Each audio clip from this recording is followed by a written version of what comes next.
Salam kerahiman. Hari ini tema kerendahan hati yang akan kita bahas bersama-sama dari 1559 adalah pelajaran mendalam tentang kerendahan hati. Yesus katakan kepada Suster Faustina, "Putriku, ketahuilah bahwa dari dirimu sendiri engkau hanyalah seperti yang baru saja engkau alami." Kita bisa lihat ya di nomor 1558, di mana pada waktu itu atau di awal 1559 dikatakan Suster Faustina mengalami banyak siksaan. Dan itu yang Yesus katakan, bahwa dari dirimu sendiri engkau hanyalah seperti yang baru saja engkau alami. Siksaan-siksaan. Dan hanya karena rahmatku engkau dapat mengambil bagian dalam kehidupan kekal dan dalam segala karunia yang aku limpahkan kepadamu. Kalau kita mengandalkan diri kita sendiri, kekuatan kita sendiri, yang kita alami adalah hanya siksaan-siksaan. Tapi kalau kita mengandalkan Tuhan, maka Tuhan akan memberikan rahmat-rahmat kepada kita, dan justru melalui rahmat-rahmat yang dari Tuhan itu, kita akan mengambil bagian dalam kehidupan kekal. Tuhan menjanjikan kita untuk memperoleh hidup kekal, dan segala karunia aku limpahkan kepadamu. Mengandalkan Tuhan, tidak mengandalkan diri sendiri, maka akan banyak segala rahmat karunia yang Tuhan limpahkan kepadamu. Dengan kata-kata ini, muncullah dalam hatiku pengetahuan sejati tentang diriku sendiri. Jadi, nggak semudah itu ya mengetahui siapa saya. Kemarin kita bahas juga tentang pengenalan diri sendiri. Bukan tiba-tiba terbuka semuanya bisa langsung tahu siapa saya, tapi melalui proses. Hari ini pun kita mendapat satu contoh lagi dari Suster Faustina. Melalui kejadian tersebut, Suster Faustina katakan, muncul dalam hatiku pengetahuan sejati tentang diriku sendiri. Untuk bisa tahu siapa diri kita sendiri, kita harus berani membuka diri. Biar Tuhan yang memberikan pencerahan supaya kita bisa tahu diri kita sendiri. Yesus sedang memberikan pelajaran kepadaku tentang kerendahan hati yang mendalam, dan sekaligus tentang penyerahan total kepadanya. Jadi dari awal kita sudah bisa tahu, kalau mengandalkan diri sendiri kamu akan mengalami siksaan. Tapi kalau engkau mengandalkan Tuhan, mengandalkan aku, kata Tuhan, maka Tuhan akan memberikan rahmat dan karunia-karunia melimpah.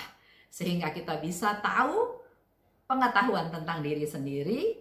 Dan sekaligus Suster Faustina katakan dia belajar dari Tuhan tentang kerendahan hati yang mendalam. Kita tahu juga ya di Diary Faustina dikatakan bahwa kerendahan hati itu ada 3 tahap. Tahap 1, tahap 2, tahap 3. Dan hari ini kita diajak oleh Suster Faustina untuk tahu bahwa ada kerendahan hati yang mendalam dan kita perlu belajar kepada Tuhan.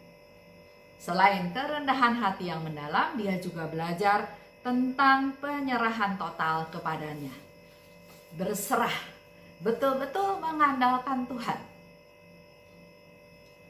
Hatiku akan kembali menjadi debu dan abu. Kita tahu semua ya. Kalau kita rabu-abu, kita juga diingatkan kamu tuh bukan siapa-siapa. Pangkat, kekayaan, segala macam. Nggak ada artinya, karena suatu hari kamu akan kembali menjadi debu. Di sini Suster Faustina katakan, hatiku akan kembali menjadi debu dan abu.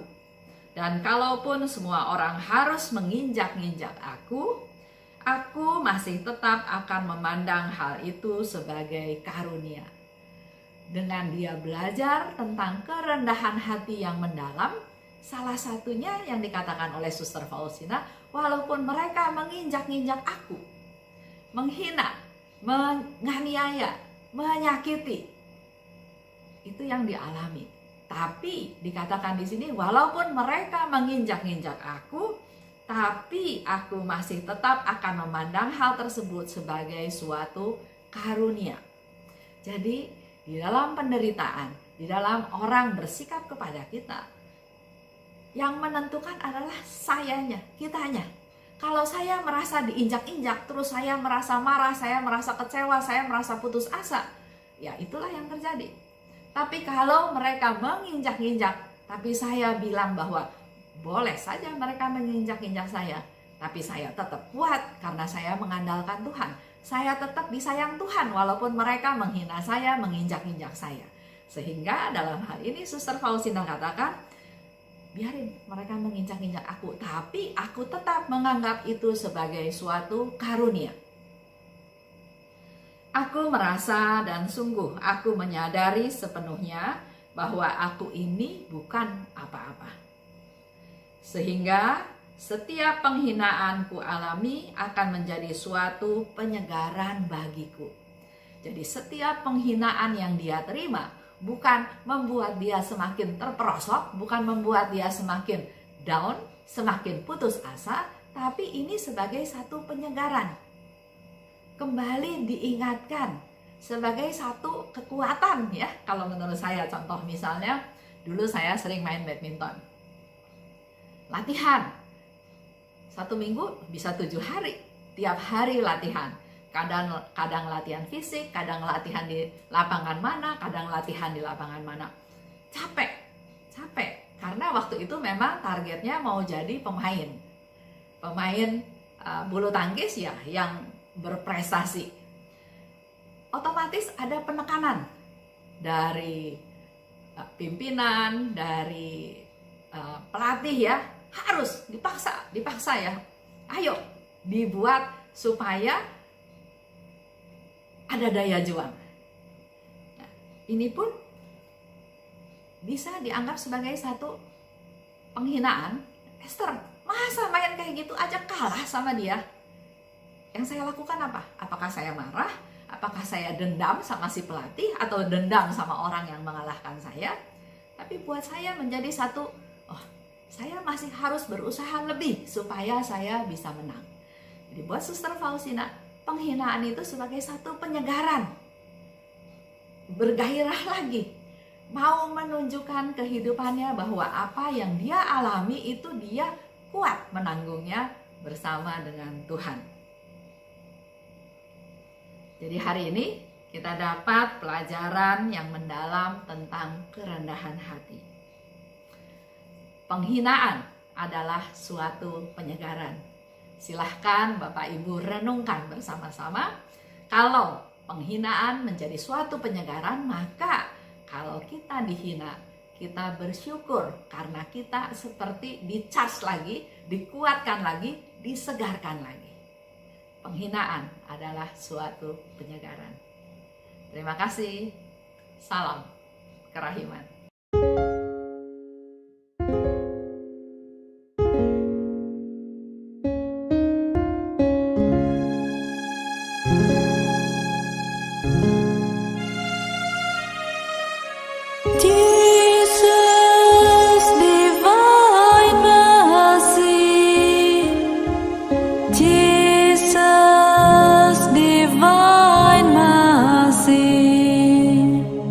Jesus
that I may sing your praises now and always.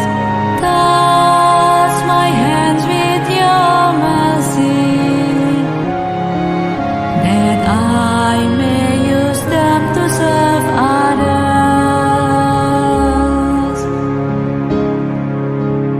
Touch my feet with your mercy, that I